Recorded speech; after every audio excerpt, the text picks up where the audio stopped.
Now I invite Professor Islam Muhammad Sirajul to present his paper. Honorable Chairperson of the session, Professor Jatashankar Tiwariji, other dignitaries on the dais, dear organizers, I am highly thankful to all of you, those who are keenly associated to organize this program, this conference or congress. I am especially thankful to Professor L.D. Patel for giving me privilege in this healthy gathering. My topic is relevance of the Sufi mode of thinking and living, an analysis in Indian viewpoint. So purely I have tried to make justice upon the thrust area of the conference. So first of all, we'll have to apprehend about Sufism. Almost we have some sort of knowledge about Sufism. Sufism is an inner movement within Islam. It is not a separate religion. They claim Islam has two aspects. One is outer aspect, another is inner aspect. Outer aspect of Islam is called Jahiri Islam, and the inner aspect of Islam is called Batini Islam. So Sufis are the people who have raised the questions against the tyrannical Muslim rulers at that time. It is quite obvious the term Sufi is not prevalent in the Holy Quran and the Hadith. Therefore, the orthodox people dislike Sufism. But egalitarian people, educated people, they are saying Sufism is the real torchbearer of Islam. Why? Because Sufis claim in the name of religion, most of the Muslim rulers, they engage to win the territory, not following the Islamic principles. Islam is not a religion for particular community. Islam is a religion of man. In the Holy Quran, there are many indications, and the starting point of the Quran for the people, not for Muslims. 3 terms have been used in the Holy Quran, especially it is the constitutions of the Muslim people, and 3 terms, that is Nas, that is Insan and Bashar. The Surah Baqarah, 2nd verse of the Holy Quran. يا أيها الناس اعبدوا ربكم الذي خلقكم من قبلكم لعلكم تتقون. يا أيها الناس, O human being, not Muslim. يا أيها الناس, O Muslim, O human being, not Muslim. يا أيها الناس اعبدوا, you should pray. من ربكم, your Lord. الذي, for that I have been created you. الذي خلقكم من قبلكم, and your previous ancestor I have created. لعلكم تتقون, so that you will be a pious human being, not Muslim. So Sufis claim also there is another term, insan. وَالْأَسْرِ إِنَّ الْإِنسَانَ لَفِي خُسْرٍ إِلَّا الَّذِينَ آمَنُوا وَعَمِلُوا الصَّالِحَاتِ وَتَوَاصَوْا بِالْحَقِّ وَتَوَاصَوْا بِالصَّبْرِ وَالْعَسْرِ. I oath in the name of Mahakalo, Shapat, taking Al-Asri, Innal Insana, indeed all human being, not Muslim. If it will be for the Muslim, Innal Muslimina, it will be so that, but not for all human beings. Ya ayyuhan nas and Innal Muslimina, not. So therefore, another, قُلْ إِنَّمَا أَنَا بَشَرٌ مِثْلُكُمْ يُوحَى إِلَيَّ أَنَّمَا إِلَٰهُكُمْ إِلَٰهٌ وَحِيدٌ قُلْ إِنَّمَا أَنَا بَشَرٌ مِثْلُكُم. Prophet is saying in the Holy Quran, oh, I am like a human, I am human being, mislukum, like you, misal de raha. So this Islam, Sufis claim Islam is not for particular community. There are many verses in the Holy Quran that depict the idea that Islam is for entire human being. But you, the Muslim rulers, you, the Muslim mullahs and maulvis, confined. So generally it is said the Quran is the book of the Muslims. Quran is the book unzila fihil Qur'ana hudal linnas. I have revealed this Quran, unzila fihil Qur'ana, this Quran, linnas, for human being, not lil Muslimin, not for Muslims. So that's why Sufis raised voice against the Muslim tyrannical ruler. You are busy to winning the territory, expanding your territorial framework. But it is very difficult. There is, yes, winning the territory is difficult task, but there is much more rigid and difficult task in Islam. That's not winning the territory, winning the heart of the people.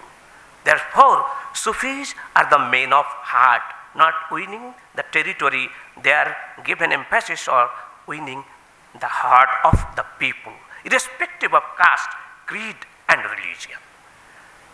As a Muslim, then you will pray to mosque.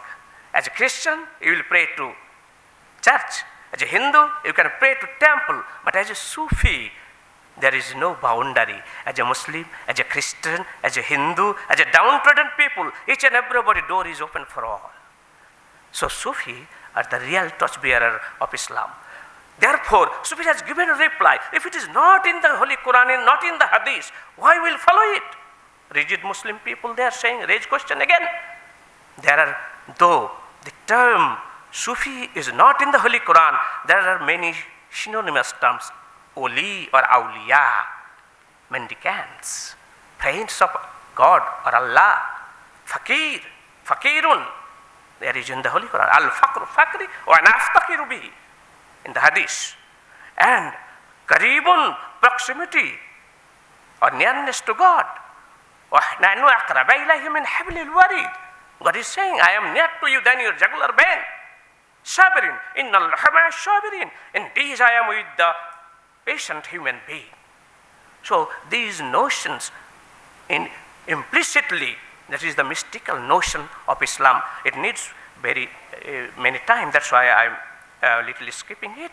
So Sufi's notion is something different and thinking is something different. Not like the common Muslims. Their thinking is the achieving of knowledge. Sufis claim there are 4 successive stages. There is Shariat, that is Tariqat, Marifat, and Haqiqat. 4 stages. Shariat, the canon of law. Tariqat, path, way. Marifat, knowledge. Not only knowledge, gnosis. Gnosis, Marifat, that is gnosis. And Haqiqat, truth, reality, haq. Al-haqqa mutakashshur hatta zurtumul maqabir. Quranic, there are many terms related to it. So, Shariat, Tariqat, Marifat, and Haqiqat, these 4 stages are highly important in Sufi journey. Sufis are familiar as a salik. They travel. They're starting their travel from mundane world to the non-mundane or spiritual world. That's why their journey is highly important from the external world to the internal world. It is very difficult task for them. For what? To attain knowledge. And knowledge, there are various ways to attain knowledge. That is perceptual knowledge, or knowledge can get through words. That is ilm al-aqli. Ilm means knowledge. Aqli means through word, through perception, perceptual knowledge. Ilm al-aqli. Then another word also, ilm al-qawli. Ilm al-aqli means the knowledge, higher category knowledge, aqli, and kamli. Kauli or kamli is related to my mouth, to my words. So, shabdik gyan. There is another type of knowledge, that is ilm al-yaqeen, the knowledge of certitude. It's called al-ilham. Al-ilham, it is knowledge of certitude, direct knowledge. And there is another kind, al-ilm al-yaqeen. Yaqeen karo. That means the knowledge, superior quality of knowledge, it is called al-wahi, revealed knowledge. So perceptual knowledge, Their thinking mode is like this: perceptual knowledge related to my word and deeds, and there is the knowledge ainal yakin, the knowledge through perception. Ainal means chakkhus jnana, ainal yakin, and what through sabdik knowledge, and there is ilham, the higher category, discursive knowledge or gnosis, and there is another kind of knowledge which is called hakikatullah, the knowledge of divinity, that is called revelation. So their thinking is very, that's why Rumi, the Persian well-known poet, he said, raise your word through your intellect, not raise your voice. Raise your word, not raise your voice, because if you raise your word, it will thunder rain. If you raise your voice, it will give rain. If you raise your voice, it will give thunder to you. So there is a difference. So raise your word, not raise your voice. That is the this concept is related to the concept of Tawheed. Tawheed means monotheistic reality. This monotheism is the essential desire of Sufism. Apprehend the monotheism, that means not only the worship, it is practicing, the practical aspect of Islam. That's why practicing is very important. This practice is very important in the sense that you will have to apprehend the knowledge of reality, knowledge of God, divine knowledge, knowledge of truth, and it is highly resembled to other religions. There is monotheistic concept in the Upanishad also. Ekam Brahma, Ditya Nasti, Sarvam Kholu, Idam Brahma. So, monotheistic concept, Ishavasya Muidang Sarvam, Jatkinchit Jaguttam, Tena Taktena Bhunjita, Mahita Kaschit, Annadhanam. So, Ishavasya everywhere, one reality. We are created from one reality, then diverted in different aspect. Holy Quran says this. So, this is the notion, but very few people considering the knowledge. There is notion of both controversial knowledge, Wahdatul Wujud and Wahdatul Shuhud. Unity in being and unity in weakness. That's why pantheistic knowledge and there is unity in witness, Shahadatul knowledge is also they are searching by the Sufis. And very important is the discharging the reality or encompassing the reality through discharging the concept of love. This love is not phenomenal concept of love. This love is called ishq. Al-ishq hai ishq, jahan dekho sara alam mein fir raha hai ishq. Why God created this universe? He has no need, but this is Ananda Rupa Mitang Jat Bharati, like the Hinduism. Also, God, it is when He asks to the body of angels, Ana khalaqtul Adama alal arje. I am interested to create human being in the world. That's why, do you know? La ilma lana illa ma 'allamtana innaka antal alimun hakim. The body of angels said, La ilma lana, we have no knowledge. Illa ma 'allamtana, what knowledge you have not given? Innaka antal alimun hakim. Indeed, you are the omniscient entity. That's why our aspect is only to attain your mercy, attain your loving attitude. Love, in the Quran, the term is not prevalent in the Holy Quran also, but it is not in the Holy Quran, but the notion of mahabbat is there. Mahabbatu minni, qul in kuntum tuhibbuna allaha fattabi'uni. If you want to love God, then love me first, Prophet saying. So, qul in kuntum tuhibbuna allaha fattabi'uni, Quranic idea. So, love is the basic concept. And for what? Why? Love for God and love for humanity. Somebody asked, and mullahs also asked the Sufis, so what is religion? Religion is deen, not appropriate to religion. It is deen, much more resembled to dharma. Dharma is the way of life, and Islam is also the way of life. Therefore, it is not just religion, it is attaining the consciousness power. And how? What is religion? Ask somebody. And Khaja Mainuddin Chishti asked somebody to him, what is religion? Nizamuddin Awliya also said, the religion is, that is deen, Religion, tariqat. Tariqat, it is a path, it is a way that we help to elevate in the higher stage. Tariqat bajuj khidmat khalq nist ba tasbih sujadwa dilak nist. Tariqat is nothing. It is service of humanity, irrespective of caste, creed and religion. That is religion, where we will not confine to any sectarianism. That's why it is highly important to them. And the controlling of the mind, it is called nafs. In the Holy Quran, there are 3 categories of nafs. Nafs al-ammara, how many minutes? 5 minutes. I will complete it in 5 minutes. So, in the Holy Quran, there are 3 successive stages of soul. It is called nafs. Nafs al-ammara, nafs al-lawwama, nafs al-mutmainna. Nafs. Therefore, nafs is highly important. Nafs al-ammara is the carnal nafs, carnal soul, desirous soul. Nafs al-ammara. And nafs al-lawwama, the rational soul. Its position is something higher. Rational soul, which can able to attain discursive knowledge, rational knowledge. And thereafter, the nafs al-mutmainna, that is perfect soul. It is called direct knowledge, directly derived from the reality. It's called al-ilm, not al-ilm, al-uhi, higher category of knowledge. That's why nafs al-ammara, nafs al-lawwama, nafs al-mutmainna, soul has 3 tripartite section. Gradually, it is starting from the lower stage and elevating the higher stage for the purity of heart. Purity of heart.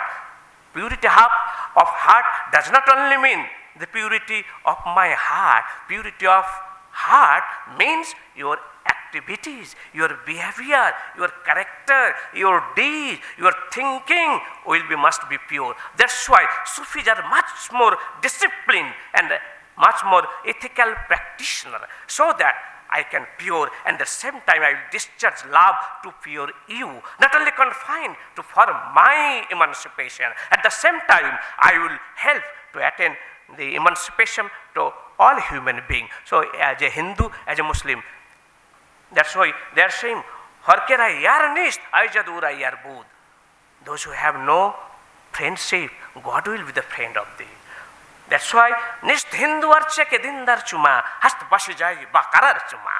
Though Hindu are not worshipping like me, hast bashi jai bakarar chuma, but they have their own faith, which faith we also belong. Sufis claim. That's why in Bengali, Lalan Fakir also said, "Mormon China jete Makkah Modina." This is my religion. It's not really ritualistic religion. It is non-ritualistic religion. It is the relation of loving relationship.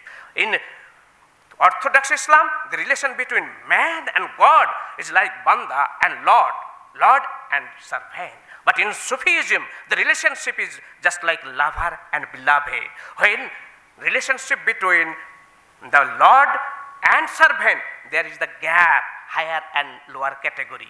But lover and beloved relationship, there is no gap, but meeting together. It is called fana fillah or baqa billah, annihilation in God and persistence in God for the service of humanity. That's why they are saying, "Mormon China jete Makkah Modina." I am not interested for Makkah or Modina. ওই যে বন্ধু আমার আছে, the friend who is with me, আমি রইছি আমি তারই কাছে, I am within him always. আমার নেই মন্দির কি মসজিদ, I have no mosque, I have no temple. আমার নেই মন্দির কি মসজিদ, পূজা কি Bakrid, I have no worship, I have no sacrifice. পলে পলে মোর মক্কা কাশী, তিলে তিলে মোর মক্কা কাশী, পলে পলে Medina. Each and every moment I am in Makkah and Kashi, I am in Makkah and Medina. No Mormon China jete Makkah Medina. I am the worshipper of reality. That's why it is very important. The Sufi humanism and khidmat khalq is highly important. That's why they are saying, and Rumi also saying, I am neither Hindu nor a Muslim. I am neither in India nor in Saksin. I am neither confined to any particular territory. I am the small particle of the divinity. Therefore, I would like to unite myself with that reality. Thank you all.